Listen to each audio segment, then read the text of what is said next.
several months ago, my husband and I had the opportunity to attend a marriage workshop with Dr. Gary Chapman. Dr. Chapman wrote the book on the 5 love languages, and it was a great day filled with wisdom and great advice. And one of our biggest takeaways was about how to deal with the inevitable things that are going to annoy you about your spouse.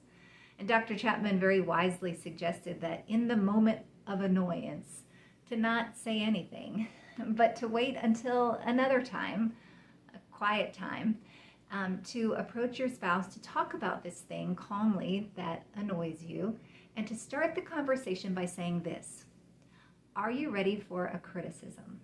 Now, I know that sounds kind of wacky, but I'm telling you, it's great advice because number one, it gives the person who's giving the criticism the opportunity to thoughtfully think about this criticism that they want to give. To think about, is this necessary? Is this going to be helpful? Can I say it in a kind way? How can I love my spouse while I tell them this thing that annoys me about them? It's good to go into it with a thoughtful approach, but it's also genius advice for the person who's about to receive the criticism, because you're giving them an opportunity to prepare themselves to hear the thing. And they might say, you know what? I need a half an hour. Can we come back to this in half an hour? And that's perfectly fine.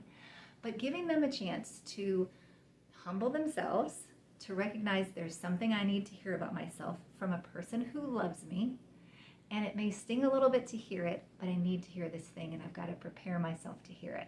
It's genius. I was reminded of it when we were talking about Proverbs 15 this week in our worship services. We're in a worship series where we're talking about the power of our words, and we were talking about Proverbs 15 verses 31 and 32.